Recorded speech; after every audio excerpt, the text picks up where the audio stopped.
Madam इस आंदोलन को हमने घर घर की चौखट पहुंचा दिया और ये आंदोलन अब बच्चे बच्चे की जबान पर हम अगले एक हफ्ते में पहुंचा देंगे। आप इंतजार करिए। इस देश में आंदोलन के हर व्यक्ति के चेहरे पर, हर व्यक्ति के मुख पर यह आंदोलन होगा और प्रधानमंत्री से इस देश की हर मां पूछ रही होगी, प्रधानमंत्री जी बस उस मजबूरी को बताते जाना कि ब्रजभूषण शरण सिंह में ऐसे कौन सी मोती लगे हुए थे कि आपने उनका सम्मान छोड़ा नहीं, आपने उनका साथ छोड़ा नहीं। उस वक्त भी जब वो ये कह रहे थे कि मोदी जी एक बार कह दे तो मैं इस्तीफा दे दूंगा, ये सवाल इस देश के लोग पूछेंगे, प्रधानमंत्री से ही पूछेंगे। इंतजार करिए। मैडम प्रधानमंत्री हो या भारतीय जनता पार्टी हो, दरअसल जब टेबल पर बैठते हैं तो उस वक्त वोट के चक्र पे बेटियों की इज्जत भी ये लोग दांव पे लगा देते हैं। शायद यही कारण रहा होगा कि जब सामने बेटियों का सम्मान था और एक तरफ एक आदमी के बाहुबली होने के नाते शायद वोट का व्यापार था, तो वोट का व्यापार चुन लिया गया और बेटियां अकेली छोड़ दी गई। लेकिन ये किसान की बेटियां हैं मैडम। पहले इस देश में ट्रैक्टर आए थे, शायद सरकार को दोबारा अखाड़ा बनाने का मन है। सरकार को लगता है कि कैसे किसान जीत के जा सकता है,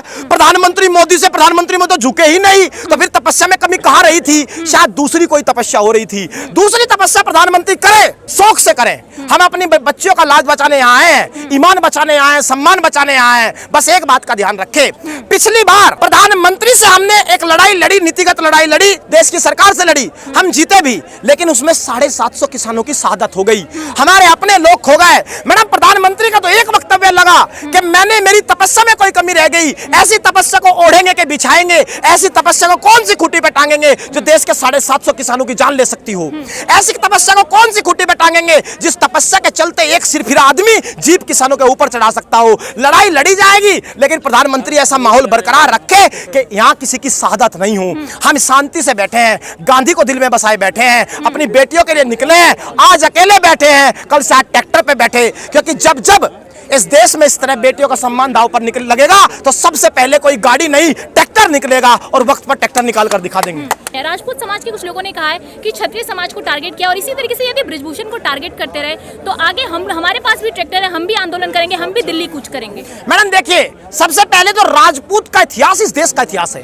राजपूत शब्द को बदनाम मत करिए, उसको हम दिल में बसाए रखते हैं, सम्मान करते हैं। ये जो किराए भाड़े पे लाए गए लोग हैं, ये तो कह रहे हैं कि अगर उनके पास ट्रैक्टर है तो हमारे पास भी ट्रैक्टर है। इनके पास ट्रैक्टर भी होंगे, इनके पास हथियार भी होंगे, लेकिन उस ट्रैक्टर का ड्राइवर कहां से लाओगे जो ड्राइवर अपने माथे पे लिख के चलेगा कि मैं यौन हिंसा के साथ हूं, जो लिख के चलेगा कि मैं बेटियों की उछलती हुई इज्जत के साथ हूं, जो लिख के चलेगा कि मैं रेपिस्ट हूं, मैं यौन हिंसा का समर्थक हूं? उस ट्रैक्टर को ड्राइवर इस देश में नहीं मिलेगा, और जब ड्राइवर नहीं मिलेगा तो ऐसे ट्रैक्टर का क्या करोगे? तो इस देश में ट्रैक्टर तो चल सकता है। बहुत पहले किसी ने कहा है कि वो मेरी पीठ में पीछे से खंजर तो मारेगा, मगर नजर मिलेगी तो मुझे कैसे मारेगा? तो ट्रैक्टर तो आ जाएगा, उसे चलाने वाला इस देश में नहीं मिलेगा, क्योंकि बेटी के खिलाफ इस देश में कोई ट्रैक्टर चला ही नहीं सकता, और अगर चलाएगा तो यह माना जाएगा कि वो इस भारत मिट्टी का लाल नहीं हो सकता, इस भारत माता का लाल नहीं हो सकता। मैडम ये देश में इतिहास दोबारा दोहराया जा रहा है। याद कीजिए महाभारत का वो दौर जब द्रौपदी अपने 5 पतियों के साथ धृतराष्ट्र के सामने आई और धृतराष्ट्र ने कह दिया कि मैं एक राजा हूं, इस तरह का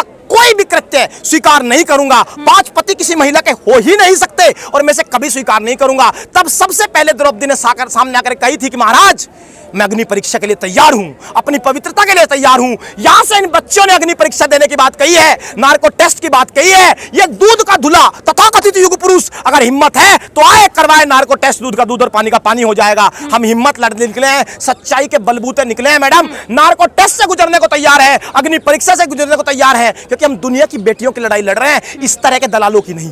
तो ये लड़ाई कब तक चलने वाली? गिरफ्तारी तक चलेगी या उससे आगे भी जाएगी? मैडम जब तक इस व्यक्ति की गिरफ्तारी नहीं होगी और हम ये सुनिश्चित नहीं हो जाते कि ये व्यक्ति ऐसी स्थिति में आ गया है कि अब जांच को प्रभावित नहीं करेगा, तब तक ये आंदोलन चलेगा। और जब तक ऐसा नहीं होगा तब तक हम यहीं रहेंगे, इसी सड़क पर रहेंगे, यही अखाड़ा रहेगा और यहीं से जीत होगी। मैडम समझना शुरू कीजिए, आज उन तमाम बातों को एक साथ संजोइए। जब हम 23 तारीख को यहाँ आए थे, क्या बयान हुआ करते थे इन जनाब के?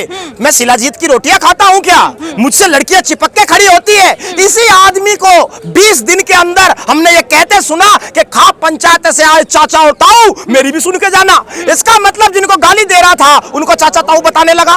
सरकार कहती थी कि इसका कुछ हो ही नहीं सकता। ये 30 साल से बड़ी बड़ी धाराओं से बरी होके आया था। इसी को हमने देखा परसों दिल्ली पुलिस के सामने जांच में पेश होते हुए। और आज अभी 15 मिनट पहले अगर आपने पीटीआई की न्यूज को, एनआई की न्यूज को पढ़ा हो तो उसमें खबर है कि इंडियन ओलंपिक एसोसिएशन ने WFI के सभी ऑफिसर्स को इमीडिएट इफेक्ट से खत्म कर दिया है, वो अभी निष्क्रिय हो गए हैं। एक एडहॉक कमेटी बनेगी और एक एडहॉक कमेटी अब WFI को संभालेंगे।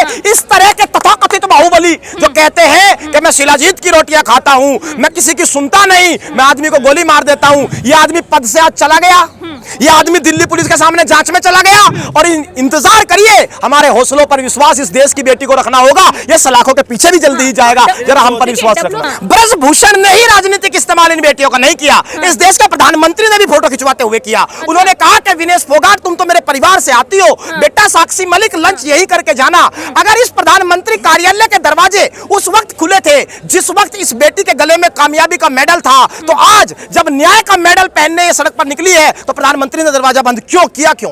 अगर राजनीतिक लाभ के लिए विनेश फोगाट परिवार की बेटी थी तो आज अनजान क्यों बन गई? इस देश की सत्ता से सवाल है। और एक बात जरूर समझना, कामयाबी का दिन है, ऐतिहासिक दिन है। और ऐतिहासिक दिन इसीलिए कह रहा हूं क्योंकि इस देश में जब ये बेटियां हरियाणा से चली थी तब कहा कि तो हरियाणा के कुछ लोग हैं। जब ये बेटियां हरियाणा से नारा बुलंद कर रही थी, इन्हें हरियाणा का बताया गया। जब ये बेटियां दिल्ली आ गई तो इन्हें एक समाज का बताया गया। लेकिन पहलवानी का इन बच्चियों के जज्बे का कमाल देखिए कि अखाड़ा बना कर्नाटक, लड़ाई लड़ रही थी दिल्ली से और यहां से अपनी पहलवानी के तहत कर्नाटक में सरकार को पस्त कर दिया। यही पहलवानी का कमाल है, यही इन बच्चियों का कमाल है। मैडम आप इस बात को समझिए, WFI में इस आदमी का एक जंजाल है, इसके रिश्तेदार, इसके अलग अलग जगहों से आए हुए लोग उस पूरी WFI में पदों पर बैठे हैं। इसलिए उसका पूरा निष्क्रिय होना जरूरी था ताकि उस पूरे जाल पर ग्रहण लग सके जिससे ये बेटियों के साथ खिलवाड़ कर रहा है। ये बड़ा फैसला है, ये जरूरी फैसला है, ये अभी इस देश की जरूरत है और इसके लिए हम धन्यवाद भी करते हैं।